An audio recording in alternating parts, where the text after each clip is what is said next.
Welcome to lesson 2 of knee ability certification, one of my favorite subjects, step-ups. Let's zoom out here and we will look at what we're talking about. My lovely wife is going to demonstrate. While we're doing this, she's going to be doing 5 reps on each leg over a bunch of different heights. If you look down at these different objects I put on the floor, you'll see I set up 1 inch, 2 inch, 3 inch, 4 inch, and 5 inch, and then over here I have a 6 inch box. I'm just showing you the versatility that you can use things to create a box. Now, the things all step-ups have in common are that only the heel of the bottom foot goes to the floor. So you can take a client and you can make sure that the ball of the foot is not cheating. Some people will even try to use the midfoot to cheat. It's only the heel of that foot going to the floor. Another common mistake would be bouncing. You can just keep demoing correctly and go through your thing, babe. So when she goes to the floor, it's actually important that she stops and rests her weight on this heel. It's almost like a deadlift. It becomes harder if you don't bounce, if you don't operate off stored elastic energy. So she's pausing. That way, this muscle has no chance to bounce and has to engage. So those are the things that are in common, is that you're pausing on the ground with only the heel. Now, if we look at her knees and her hips, in this particular step up, this is the Patrick step up, she's gonna finish with her hips a little bit in front of her ankle. So if we look here, if I'm looking at the hip, you just keep going. If your client goes like this, then you notice they didn't actually use the knee. That doesn't mean on this that they have to be glute engaged, because with this one we're going to be adding weight and it's not conducive. If you look at my shoulders, imagine if I'm adding extreme loads now to be going back like that. So if you're just body weight, of course you can get the knee. Let's take a look at my knee. Notice how far it is if I go bad form with the hip back. Notice how far it is if I go good form with the hip slightly forward. Notice how far it is if I go with the glute locked. So on a step up, if you have no weight, you can make it harder by keeping the glute locked. But in this case, we're actually trying to load. We're treating this exercise like a strength exercise. It's arguably our best long-term bulletproofer and athleticism potentiator if you're someone who does traditional training but hasn't trained your knees over your toes. So you'll notice her heel is staying down. And on this step up, it doesn't mean that the client is wrong if the heel comes up maybe up to a centimeter. The point is that you should be challenging your ankle mobility. That's what really brings in the magic of this step up, is that you're simultaneously working your strength of your knee over your toe and your ankle mobility at the same time. So if that ankle can't bend, then when you actually get in playing situations in life, your knee is not going to be going over your toe. You're not going to be able to handle that impact and your muscle's not going to develop correctly. So simultaneously building the ankle mobility and the leg strength is then what prepares us to get into deeper movements like split squats. So the better you get at your step up, the easier split squats become. So that's why this subject is of extreme importance as the second step after the sled and the polo conversion, where you're creating a pump. Creating a pump is awesome for quick pain relief, but we need to actually get the ankle itself to bend, and we need to get load if we're going to be taking athletes to really high levels. So we've seen the basis of the exercise. She's done a wonderful job demonstrating. There's a couple notes here when it comes to regression. So say you're starting a client in this session. All you do is you start them from the height they can do without pain. If it's their first session, go conservative, see how it feels. If they're like, oh yeah, this is easy, you could try a little higher. But whatever height you establish for that session, don't then go higher. You would then load from that height. So you would not prohibit someone from adding load until they're at a 6 inch box. Whatever height you can do pain-free, okay, that's your height, and then you can get stronger at that height. So what I would do, if Alyssa was here on a 3 inch box, I'd be having her do 20 reps instead of 10. If a 6 inch box, if we're working at 10 reps pretty much on a 6 inch box, you have to think the lower box you're working at. So if I was only going to there, I'd need more reps to get the same effect. More reps, more reps.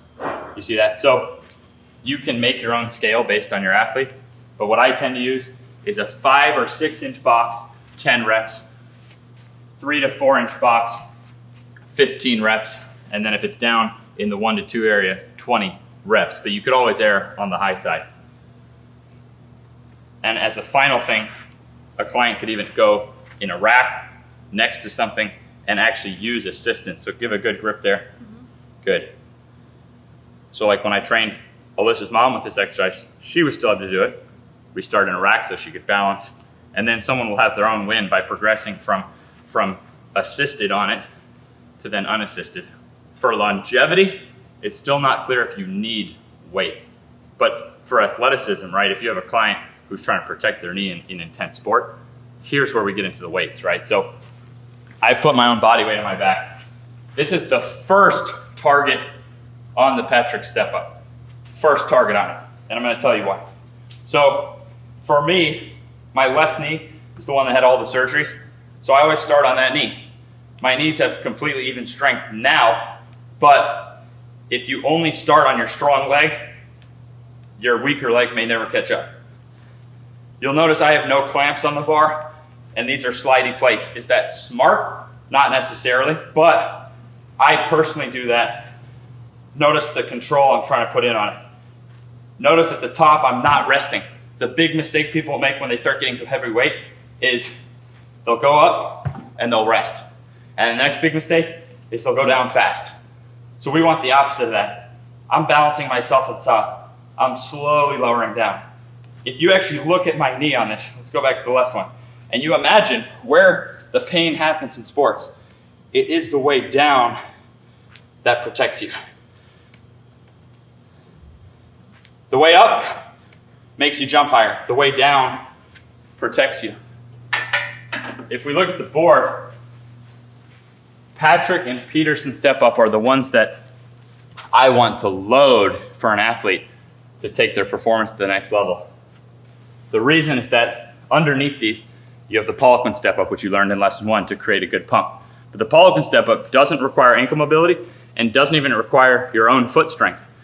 So the Poliquin Step Up is great to get a pump, but the Patrick Step Up is now going to actually increase your ankle mobility while building your leg strength. And then the Peterson Step Up, let's take a look at my feet here. The Peterson Step Up is now requiring you to lift your own heel as you go down and to get the bottom heel off before the top heel touches the box. So if I go there, that was a cheated Peterson Step Up. So a cheated Peterson Step Up would look like a Patrick Step Up, lift the heel, boom. Nothing really happened right there. That wasn't a Peterson Step. A Peterson Step Up is there, there, there, there. And now take a look at my knee. This is the bottom position of a Patrick Step Up. That's the bottom position of a Peterson Step Up. Look at the difference of how much more weight is actually on my leg. So it's a much tougher exercise. So I only find a need for Patrick Step Up until you're putting your own body weight on your back.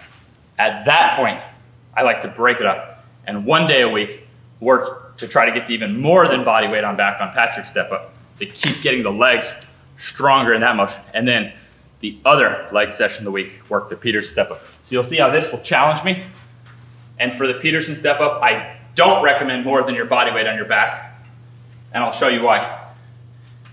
If you look on the way down here, I'm going to be lifting my heel. And then, boom, I succeeded. So if I can get, I'll do a few reps here. I'm actually handling that weight through the ball of my foot. But say I went a little bit heavier and then just got a little bit less heel lift. That's not what I want. I want you now trying to stay at that same weight and try to get, I'd rather see you trying to get even a higher heel. So I'm thinking with that same weight, because let's look at a low heel. Okay, that was a Peterson Step Up, but this, I was challenging myself more just by how much I lifted my heel. So to date, I found honestly that about 100%,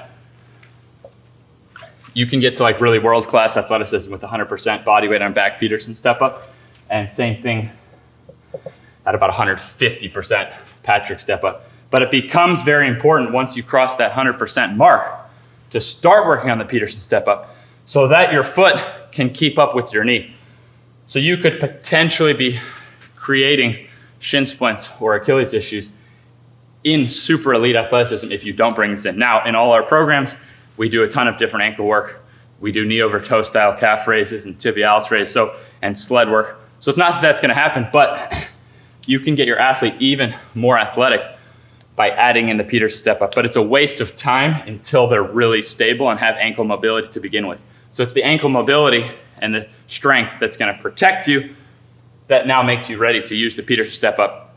And you'll actually experience that on the playing surface by getting really good at it. So with Peterson step up, we're not going less than 6-inch box. And if you look at this point right here, you might think, oh, what if I'm shorter? Well, here's what happens. For your taller guy, he's now in this size. Imagine if I'm in a size 16 shoe.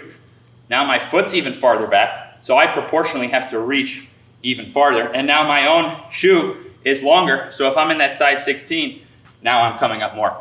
So the same box applies no matter how tall you are. This might get a little different when you get to like little kids who haven't developed yet, but believe it or not, from a 5'5" person to a 6'5" person, they could use the same height box, and they would have to use the same angles because on average, the taller person has a longer foot. So they have to reach farther and the ankle lifts higher, so their knee has to bend more.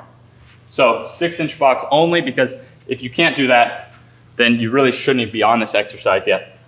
And then the final thing we're looking at here is results. So what have these exercises ended up doing?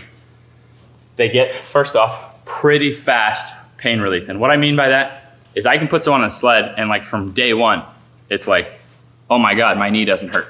If you really do the warm-up process right, you can take someone's knee pain and it could go away immediately.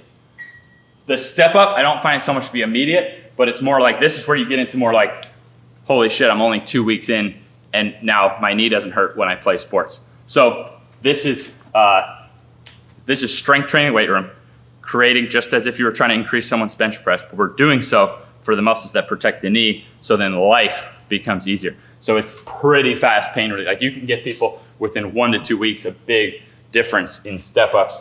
Pretty fast pain relief. Second thing we noticed was jumping. So with the whole knee ability formula, the whole system, I was just trying to get out of pain, but I noticed I was taking these so seriously, I was jumping higher even than guys who were just doing deep squats and stuff like that. So the deep squat I also think is a huge jump potentiator. But say I was comparing now, and I've been working on step-ups, and I would notice guys who even could squat more than me, but they couldn't do as much in a step-up as me, and they couldn't jump as high as I could. So you're talking about a really, really jump-specific exercise. And I'm not talking about a prepared standing vertical. I'm talking about like in real sports with a running start, whether it's 1 foot jumping or 2 foot jumping, because you're really springing out of that top position and your knee goes over your toe. And that's where the final thing that I noticed is top speed. So I also noticed maybe two guys have an equal start and they have the same deep squat, they have the same seated good morning, split squat, but then one of them, when they build up to top speed, can reach a faster top end speed. So you'll notice when people are at top speed, it now really becomes that top knee extension strength. So these exercises are awesome for improving your jumping and speed, and they get rid of knee pain pretty fast. So it's quite a win-win. We've had many athletes jump higher and run faster just off the warm-up phase, helping get rid of the knee pain, then the step-ups, helping get rid of the knee pain, without even getting into the split squats and squats yet. So if you can get the warm-up phase down, if you can master the step-ups, you can already have an athlete, even a world-class athlete, jumping even higher, running even faster, getting rid of knee pain. You will want to go then to the split squats, the KOT squats, and of course all the accessory work, the tibialis, the knee over toe calf raise, the Nordic, and building all those muscles. Then you need the hip flexors, otherwise you can be putting more power, but then wonder why you're tweaking your hip flexors or not quite as fast at top speed as you should be. So there are ramifications of making this transformation, but it's pretty cool that from top to bottom, from a grandma to, like for me recently, training one of the world's highest jumpers already, but who had chronic knee pain, and he was one of the world's highest. Now he's exploded and he's jumping higher than anyone on the planet and got rid of his knee pain at the same time, and that wasn't even getting into the split squats and the squats yet, which he's now starting to do, jumping even higher, getting even healthier knees. But believe it or not, right to this point, this is all we had gotten to, and the difference was already huge. So for this week, what do I want to see you do? I want to see you get perfect form on a Patrick step up and a Peterson step up. This is a very tricky process, and I want to see you do the same for a client. I'm not so much worried about weight, okay? In the final week, I'll make sure that there's at least enough weight that you know what you're doing. But to pass knee ability certification, it doesn't mean you're going to have like a double body weight front squat or 150% body weight Patrick step up. So I just want to see that this week. I want to see perfect form in a Patrick step up, perfect form in a Peterson step up in yourself and one of your clients. Can't wait to see you in the gym this week.